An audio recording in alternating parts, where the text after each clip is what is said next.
नमस्कार दोस्तों। बात चल रही थी महिलाओं की हेल्थ पर, उनके स्वास्थ्य पर। हमने अपने पिछले एपिसोड में बात की थी महिलाओं के मेनोपॉज पर, और ये एक ऐसी समस्या है, ये एक ऐसी अवस्था है कि हम सबको इस अवस्था से निकलना पड़ता है। हमने इसमें बात की कि हमें किस किस टाइम पे कौन कौन से टेस्ट करने चाहिए, क्या हमारी डाइट होनी चाहिए, कि कौन कौन सी डाइट हमें इस समय लेनी चाहिए, और भोजन जो है वो हमें कितनी देर में करना चाहिए, कब करना चाहिए, और कौन सी चीज़ में क्या होता है, वो सब पे हमने विस्तार में बात की। लेकिन अगर हम केवल बात करें सिर्फ डाइट पर कि इस अवस्था में हमारी डाइट कैसी होनी चाहिए, क्योंकि अक्सर से हम जानते हैं कि हम महिलाएं जब घर के काम में बिज़ी हो जाती हैं तो कहीं ना कहीं हमारा भोजन, हमारा डाइट कहीं ना कहीं कॉम्प्रोमाइज़ हो जाता है। तो चलिए बात करते हैं कि सब परिवार का ध्यान रखते रखते आपको खुद का भी ख्याल रखना है, और उस ख्याल रखने में भोजन बहुत ज़रूरी अंग हो जाता है। आज हम बात करेंगे कि इस अवस्था में आपकी डाइट कैसी होनी चाहिए, एक संतुलित आहार आपका क्या होना चाहिए। और इस पर बात करने के लिए हमारे बीच डॉक्टर बाला दीदी ओम शांति। शांति। दीदी, हम बात कर रहे थे एक संतुलित भोजन। जब हमारा मेनोपॉज आता है महिलाओं का, तो कई तरह की परिस्थितियाँ उनके सामने होती हैं इस अवस्था में, जिससे वो फाइट कर रही होती हैं। तो हम बहुत ज़्यादा जैसे मानसिक उससे भी गुजर रहे होते हैं। एक पेन रहता है हमें कि कई सब चीज़ें हो जाती हैं, बच्चे बड़े हो गए हैं और हमें ऐसे लगता है कि हम रिटायर हो गए हैं। अंदर से थोड़ा सा ये भी रहता है। तो हम अपने भोजन पे, अपना एक जो संतुलित हमारा आहार होना चाहिए, उस पर भी हम ध्यान देना छोड़ चुके होते हैं, और शायद इसी के चलते बहुत सारी प्रॉब्लम्स हमारे शरीर में जन्म ले लेती हैं। तो हम शुरुआत करेंगे कि इस अवस्था में हमारा जो दिन की जो शुरुआत है उसमें हम भोजन में क्या क्या लें, जिसे हम एक संतुलित आहार कहें, और हमारे जो शरीर का जो एक स्ट्रेंथ है, एक जो पावर है, ताकत है, हमारी मसल्स स्ट्रॉन्ग रहें, हम कैसे शुरुआत करें? प्रॉब्लम, समस्याएं तो हम अनेक तरह की फेस करते ही हैं जी। जैसे कि आपने मेनोपॉज के बारे में विशेष हाईलाइट किया जी, है। जी। और एक संतुलित डाइट का मतलब पहले तो हमें समझना चाहिए। जी। एक संतुलित डाइट उसको कहा जाता है जो हमारे शरीर की हर ज़रूरत को पूरा करे, और उसका प्रॉपर प्रोपोर्शन भी होना ज़रूरी है। जी।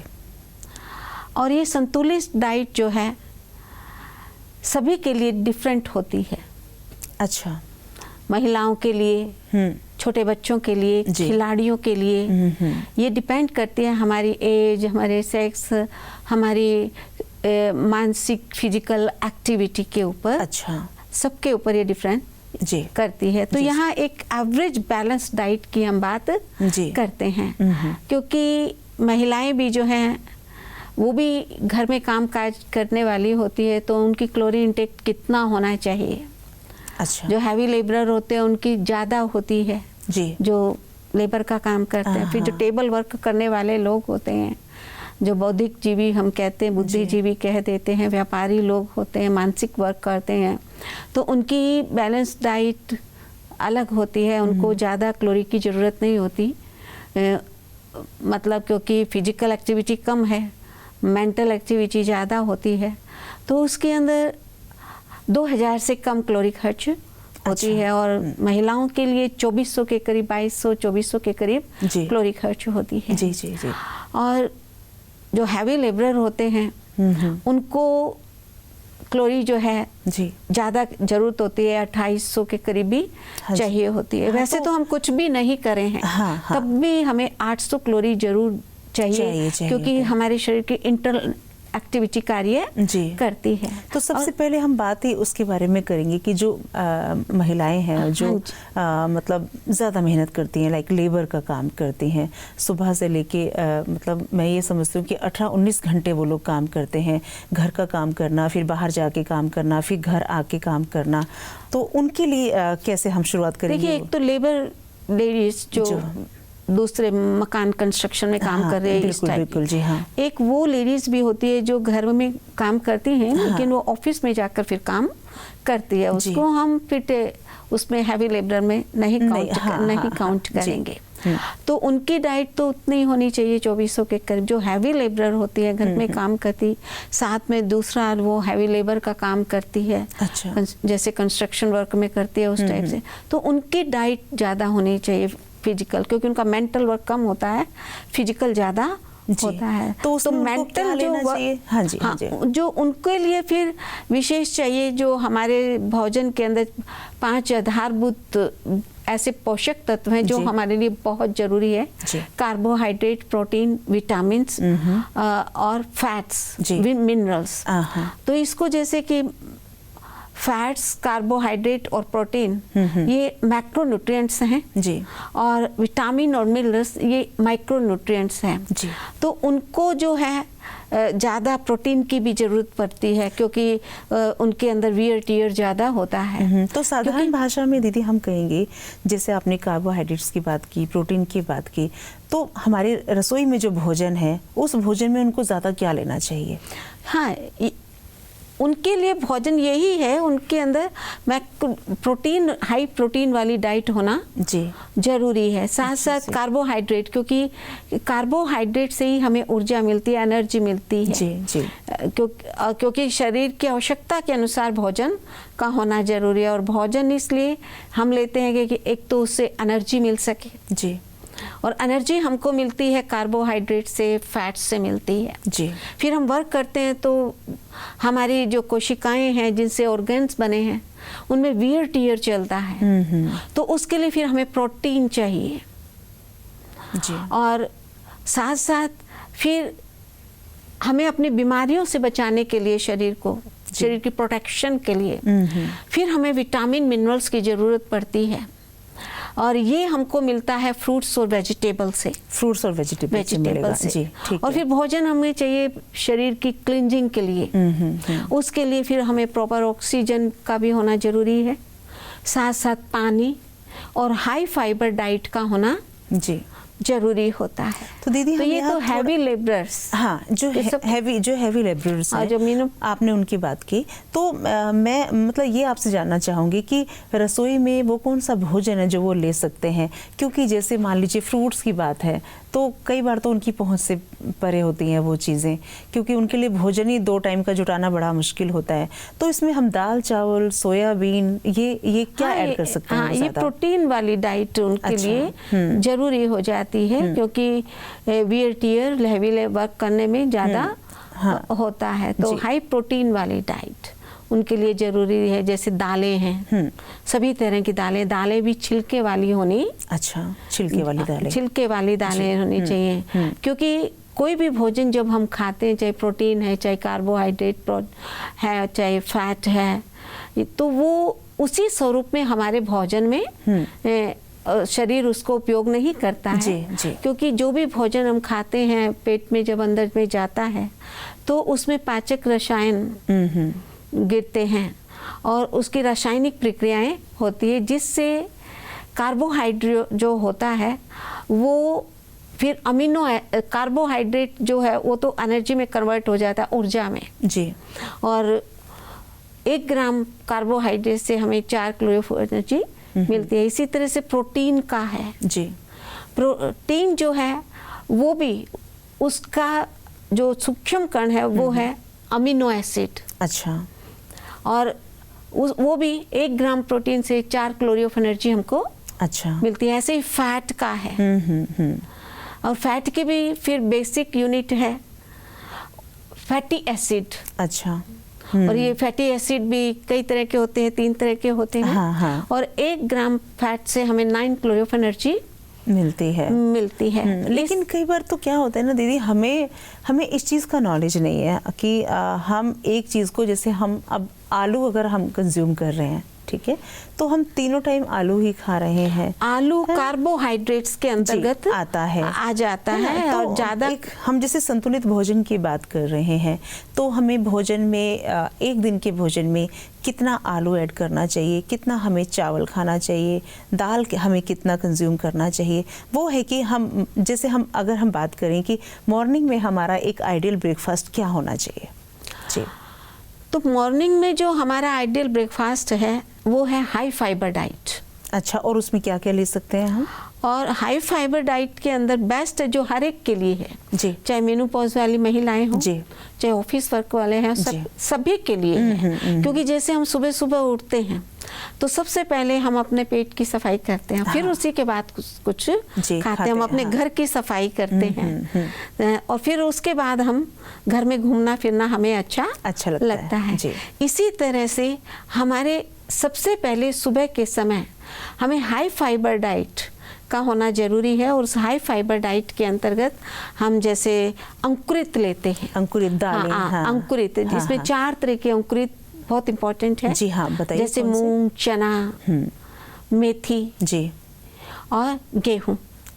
अच्छा। हाँ, और इन चारों को हमें लेना जरूरी हो जाता है। अच्छा, ये हर वर्ग में ली जा सकती है? हर वर्ग में, मेनोपॉज वाली महिलाओं के लिए भी ये बहुत जरूरी है। अच्छा। ये लाइफ एनर्जी से भरपूर फूड होता है। जी जी। और इसका जो अंकुरित जो होता है, जैसे मूंग है, मूंग जब हम लेते हैं तो इससे हमें सभी तरह के विटामिन मिल जाते हैं। अच्छा। विटामिन ए, बी, सी। और इसी तरह से जब मेथी लेते हैं तो मेथी से हमें ओमेगा 3 फैटी एसिड मिलते हैं, जो हमारे जोड़ों की प्रॉब्लम के अंदर भी फायदेमंद होते हैं। जैसे मेनोपॉज वाली महिलाएं होती है, ऑस्टियोपोरोसिस की होता है उनको, तो उससे हमें कैल्शियम भी काफी मात्रा में मिलता है मेथी से, अंकुरित मेथी से, विशेष ही बात है। जी। तो उसके लिए भी ये बहुत फायदेमंद हो जाती है, और इससे हमें ओमेगा 3 फैटी एसिड मिलती है। क्योंकि ये मेनोपॉज की प्रॉब्लम भी आफ्टर 40 के बाद ही आती है, और आफ्टर 40 जब मेनोपॉज हो जाता है तो जो बीमारियां भाइयों को होती है, जैसे बीपी है, शुगर है, हार्ट प्रॉब्लम है, दूसरी जो प्रॉब्लम होती है वो बहनों को भी बरोबर हो जाती है, उनके भी वो बीमारियां होने के चांस रहते हैं। हाँ। क्योंकि आफ्टर 40 जो है, 40 एज को क्या कहा जाता है, बुढ़ापे की यंग अवस्था होती है। अच्छा जी। After 60 old stage. अच्छा, ओके। हम माने जाते हैं। जी। तो ऐसी स्टेज में जब चेंज हो रहा होता है, इससे पहले किशोर अवस्था में तो हम एनर्जी ले रहे हैं, और बॉडी उस इंटरनल एनर्जी भी हमको मिल रही है। हाँ। लेकिन अब हमें बाहर से एनर्जी लेनी पड़ती है। जी। तो इसलिए हमें थोड़ा अटेंशन देने की जरूरत है। इसलिए हमारा ब्रेकफास्ट जो है वो हाई फाइबर की बात कर रहे थे हम, तो अंकुरित होना, मेथी का होना जरूरी से ओमेगा 3 फैटी एसिड मिलते हैं, जो हार्ट के ब्लॉकेज नहीं बढ़ने देते हैं। ठीक है। इसी तरह से चना है, उसको हम जब अंकुरित करते हैं तो उससे फ्लेवनाइड मिलता है। अच्छा। जो क्लोट नहीं बनने देता है। जी। तो और फिर गेहूं है, इससे विटामिन ई मिलता है हमको। अच्छा।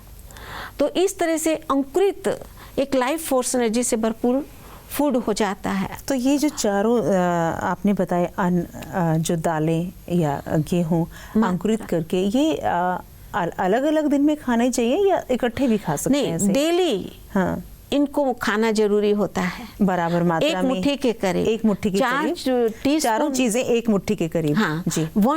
4 टीस्पून हमको लेना है मूंग जी, और 1.5 टीस्पून चना ले लें। अच्छा। 1 टीस्पून गेहूं ले लें, और 1 टीस्पून हमको लेना है मेथी जी। और इन चारों की मात्रा 1 मुट्ठी के करीब हो जाती है।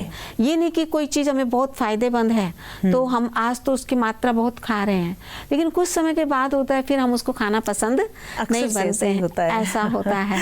तो ये नहीं होना चाहिए। हाँ। हमें उसकी चाहत रहनी चाहिए जी। क्योंकि ये लाइफ एनर्जी से भरपूर फूड है। हाँ। और इसी अंकुरित को अगर हम पका देते हैं जी, पकाकर कुछ लोग खाते हैं, तो इसकी लाइफ फोर्स एनर्जी कम हो जाती है। हाँ, क्योंकि लोग बॉयल करके ही खाते हैं। हाँ, नहीं, वो रॉन्ग है। वेजिटेबल्स ऐड कर लेते हैं। हाँ, वो रॉन्ग हो जाता है। जी। क्योंकि इसका जो व्हाइट पोर्शन है वही लाइफ फोर्स एनर्जी से भरपूर है। हाँ। अगर वो व्हाइट अंकुरित पार्ट दाने से अलग हो जाता है तब भी लाइफ फोर्स एनर्जी कम हो जाती है। अच्छा, ये बड़ी इम्पोर्टेंट बात, बहुत इम्पोर्टेंट बात है। और कई बार देखेंगे अंकुरित जो होता है उसकी टिप्स ब्राउन हो जाती है, इसका मतलब उसकी लाइफ फोर्स एनर्जी कम हो जाती है। अच्छा। तो इसलिए हमें एक तो ये नहीं कि कई दिन का बनाकर एक डब्बे में फ्रिज में भर के रख देते हैं, यही होता है अक्सर तो ये फ्रेश नहीं रहता है। अच्छा, हर दिन इसलिए से। अंकुरित हमें फ्रेश बनाना बहुत जरूरी है। आज अंकुरित की विशेषता को हमने तो जाना, जी। लेकिन बाद में आज ये देखते मार्केट में भी अवेलेबल है, लेकिन वो कितना फ्रेश मिल रहा है ये हमें नहीं पता। इसकी तरफ हम ध्यान नहीं जी, देते। बिल्कुल। हाँ, इतना जरूर है अंकुरित जब हम कोई भी चीज करते हैं तो इसके अंदर कुछ 2 हानिकारक तत्व पैदा होते हैं। अच्छा। जैसे मूंग वगैरह है। अच्छा। एक तो इसमें ट्रिप्सिन इनहिबिटर, अच्छा। जो ट्रिप्सिन पाचक रस होता है उसको कम कर देता है। अच्छा। और दूसरा एक इसके अंदर चिलेटिन आयन एजेंट होता है। अच्छा। वो पैदा होता है, तो वो भोजन के साथ चिपक कर जाता है और जिससे आयरन का अब्जॉर्प्शन अच्छा नहीं होता। ये कब होता है? जब हम अंकुरित जो दालें हैं करते उनको हैं, रख के रखते हैं काफी दिन तक, या फ्रेश जब भी खाते हैं? अंकुरित होता है तो। अच्छा। तो इसलिए ये जरूरी होता है कि अंकुरित को हम गर्म पानी से धोएं। अच्छा, अंकुरित अच्छा, तो होने के बाद? हाँ, धोएं। अच्छा। या उसको हल्का सा हम गर्म करें, ज्यादा नहीं। अच्छा। उसका वाइट पोर्शन मरना नहीं चाहिए। ओके, इस चीज का ख्याल हाँ, रखें। इसका फायदा। और बहुत ज्यादा उबलता हुआ भी पानी डालेंगे तब भी जो व्हाइट पार्ट है वो डेड हो जाता है, तो उसमें लाइफ एनर्जी नहीं रहती है। तो इसलिए इन बातों का हमें बहुत ध्यान रखना पड़ेगा कि अंकुरित कैसा होना चाहिए। और सबसे पहले जब हम ब्रेकफास्ट करते हैं तो हमें अंकुरित ही खाना चाहिए। उसके बाद फिर दलिया, और फिर खिचड़ी, उसके जो भी आप बाद खाना फिर चाहते हैं। जैसे हम बीन्स, हाँ, अच्छा, हाँ, बीन्स के अंदर सोल्यूबल, इनसोल्यूबल दोनों तरह के फाइबर हमें मिल जाते हैं, तो हम बीन्स जरूर लें। सोल्यूबल फाइबर जैसे पोचे का काम करता है। अच्छा। और जो बीन्स है हार्ड फाइबर है। फाइबर भी 2 तरह का होता है, सोल्यूबल और इनसोल्यूबल। दोनों फाइबर हमारे लिए बहुत जरूरी होता है। तो ये बीन्स हफ्ते में भोजन में कितनी बार शामिल करना चाहिए? और ब्रेकफास्ट में बीन्स हमेशा सिर्फ ब्रेकफास्ट में ही होना चाहिए। अच्छा, ओके। जो हाई फाइबर फूड है वो कभी भी शाम को नहीं खाना चाहिए। नहीं खाना चाहिए। नहीं ओके। खाना चाहिए। और अक्सर करके लोग ये गलती करते हैं, हमने देखा है, शाम को भी वो अंकुरित ले लेते हैं, या शाम को दलिया खाएंगे, या शाम को बीन्स की सब्जी खाते हैं। उनको लगता है ये हल्का है, जैसे लोग सैलेड्स खाते हैं नाइट में कि नहीं हल्का भोजन करना है, तो ये अंकुरित खा लेते हैं हम। कभी भी शाम को कच्ची सब्जियां नहीं खानी चाहिए। शाम अच्छा। को लेना है तो सूप लेना होता है। अच्छा, वो हम को आगे समझना पड़ेगा। और फिर इसके साथ पोरेज जैसे लेते हैं। अच्छा। तो एक तो होता है आजकल जो ओट ब्रांड्स आता है, और एक मल्टीग्रेन का। जी जी। और जैसे हार्ट की प्रॉब्लम के लिए जैसे ओट्स आता है, तो वो अगर हम लेते हैं तो कोलेस्ट्रॉल हमारा बहुत जल्दी कम होता है। और मल्टीग्रेन जो लेते हैं वो तो हमें हर प्रॉब्लम में ही फायदेमंद होता है। और इसका डाइजेशन भी बहुत अच्छा होता है, क्योंकि इसमें भी होल ग्रेन जो लेते हैं, जो मेनोपॉज वाली महिलाएं हैं, उनको भी इससे काफी मात्रा में जो प्रोटीन है, कैल्शियम है, ये सब मिल जाता है। तो इस तरह से हमको ये हाई फाइबर लेना जरूरी है फूड। बाकी थोड़ा बहुत हम चेंज कर सकते हैं जी। इसमें डीप फ्राई आइटम मॉर्निंग के अंदर नहीं लेना चाहिए। बाकी पोरेज बेस्ट है। बाकी फिर आप जो भी स्टीम कुक कर सकते हैं, नॉन स्टिक पर बना सकते हैं। अच्छा। ऐसा फूड हमको ब्रेकफास्ट में लेना चाहिए। टी कॉफी हमको अवॉइड करना चाहिए। मेनोपॉज वाली महिलाओं के लिए भी, या सभी के लिए, किसी के लिए भी अच्छा नहीं होता है। तो दीदी ये तो आज बात हुई कि हमें एक तो खास तौर से अगर हम मेनोपॉज की बात करें, या फिर वो सभी वर्ग जो अब 40 तक आ गया है, उनको ब्रेकफास्ट में किस तरह से हेल्दी ब्रेकफास्ट लेना चाहिए, जिससे उनको, मुझे लगता है कि सप्लीमेंट्स की भी ज़रूरत नहीं होगी अगर हम इस तरह से लेते हैं। हम अपने आने वाले एपिसोड में दीदी बात करेंगे कि हमारा लंच कैसा होना चाहिए। तो आज ये जो ब्रेकफास्ट का आपने इतना विस्तार से बताया, इसके लिए दीदी आपका बहुत बहुत धन्यवाद। ओम शांति। तो दोस्तों, हमारा ब्रेकफास्ट कैसा होना चाहिए, दिन की शुरुआत हमारी कैसे होनी चाहिए। अगर आप ब्रेकफास्ट में इस तरह की अंकुरित दालें लेते हैं, या जिस तरह से दीदी ने बताया कि हमें स्टीम वाला भोजन लेना चाहिए, तो इससे क्या होता है कि आपका दिन बड़ा अच्छा होने वाला है। आप हल्के रहेंगे अंदर से, और दिन में भी कुछ और भी खाने का आपका मन करेगा। अगर दिन की शुरुआत अच्छी है तो जाहिर है कि आपका दिन बहुत अच्छा जाने वाला है। तो आप ज़रूर इस बात का ख्याल रखिए अपना ब्रेकफास्ट बनाते समय। आने वाले एपिसोड में हम बात करेंगे कि हमारा लंच कैसा होना चाहिए, और अगले सफ़र में भी हम दीदी के साथ रहेंगे। तब तक के लिए दीजिए इजाज़त। नमस्कार। ओम शांति।